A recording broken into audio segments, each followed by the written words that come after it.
pour la peau. On vient me voir, j'ai la peau sèche par exemple. Et là, c'est l'occasion très intéressante de commencer à leur parler du statut hormonal pour pouvoir améliorer les traitements. Parce qu'on nous demande de conseiller des soins esthétiques, des crèmes, etc. Il y a beaucoup de demandes sur le collagène. C'est une très bonne porte d'entrée. Après, qui est reliée des fois, la deuxième, c'est au moment de la préménopause, quand on discute avec les personnes, on voit bien qu'elles commencent à avoir de la symptomatologie. C'est souvent, des fois, elles arrivent pour des soins esthétiques en même temps. Et là aussi, c'est pareil, ça fait l'occasion de faire un bilan hormonal. Et donc, mais il y a des personnes qui arrivent et qui demandent, j'aimerais bien faire un bilan anti-âge, où j'en suis exactement. Également, vous avez des demandes, docteur, je prends des vitamines, est-ce que c'est bien? Je prends déjà du magnésium, du zinc, est-ce que ça serait bien que je prenne autre chose? Et c'est là où on peut justement avoir une porte d'entrée et alors déjà leur expliquer que ça serait bien de prendre que s'il y a besoin, donc de doser. Donc voilà un petit peu les portes d'entrée. Pareil, quand il y a des personnes qui viennent pour la silhouette qui sont en surpoids, on peut leur proposer la cryolipolyse, mais bon, si par ailleurs on change rien et on essaye un peu de voir quelle est la pathologie un peu sous-jacente au surpoids, on a aussi l'occasion de faire un bilan à ce moment-là. Ok, merci. On va juste repréciser ce qu'est la médecine anti-âge. Alors aujourd'hui, on peut dire que c'est répondre à une demande donc croissante, comme on vient de le dire, de rester en forme le plus longtemps possible. La médecine anti-âge, c'est pas du dopage, c'est pas donner des hormones systématiquement, pas pour moi.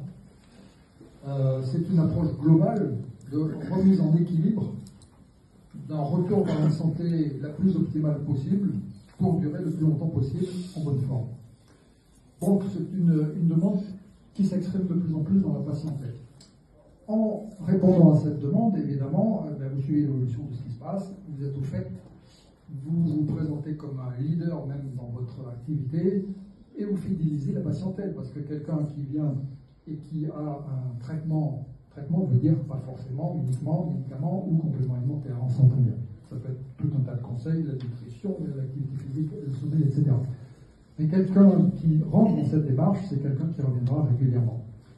Et n'oubliez pas que si vous ne répondez pas à cette attente que votre patient exprime, c'est un patient que vous pouvez perdre, ou une patiente.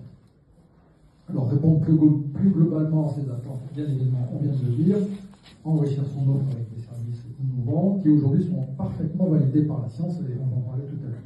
Ou en soi, c'est la consultation qui est déclenchée parce que à l'occasion d'un acte esthétique, on commence à parler de ça, puis s'il y a le temps, ou alors on la reprogramme.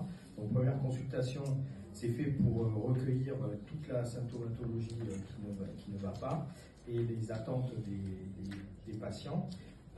Après, moi je leur donne à remplir un questionnaire qui est beaucoup plus exhaustif et je fais toujours, je leur demande de me noter pendant une semaine de faire une enquête alimentaire parce que le premier pilier de santé c'est la nutrition. Donc je les revois une semaine après avec j'ai étudié leur questionnaire qu'ils ont rempli. Il y en a certains qui se font en ligne, donc vous leur éditez leur questionnaire avec tout ce qui ne va pas, et on commence effectivement à éventuellement leur expliquer pourquoi ça serait bien d'aller faire tel et tel examen complémentaire que je prescris à cette occasion-là. Donc ça c'est au cours de cette deuxième consultation, et à partir de là, effectivement, la séquence en 3 temps, nettoyer, apporter et stimuler. Donc nettoyage, on fait une détox, une alimentation hypotoxique, conseil hygiéno-diététique, on démarre le traitement, 1 mois, et je les revois 1 mois après. Entre-temps, on a reçu les résultats des examens complémentaires, et là, au cours de cette 3e consultation, en fait, je leur finalise le diagnostic et je leur dis, voilà, tel symptôme, ça s'explique parce que vous manque ça, vous faites ça un peu mal, etc. Et on met en place le traitement en fonction de ce qu'on a trouvé, des carences biologiques. Donc là, on passe dans la 2e étape qui est apporter ce qui manque, pour faire les niveaux, on met de l'huile, et après, je les revois en général 1 mois après pour voir et constater l'amélioration de la symptomatologie. Et après, en fonction, s'il y a besoin de passer à la 3e étape, de stimuler certaines fonctions qui ont été un petit peu vieillies. Ça peut être la production énergétique, ça peut être la production musculaire, ça peut être un soutien hormonal parce que la thyroïde est un petit peu faiblarde, etc., avec des compléments micronutritionnels, voire des hormones. Je suis tout à fait d'accord que c'est vraiment l'étape ultime.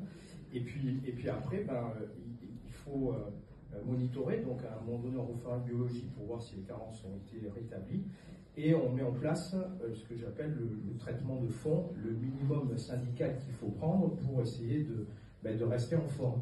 Puisqu'il y a toujours une demande, est-ce que c'est bien, docteur, est-ce que je devrais prendre tout le temps, par exemple l'hiver, pour stimuler les défenses immunitaires, est-ce que c'est bien, je prends tout le temps la vitamine D, je prends du magnésium, alors je fais des cures numéro 4, ce que vous voulez. C'est là où on peut avoir quand même une approche un peu plus médicalisée de la chose et faire vraiment de la prévention et du traitement du vieillissement.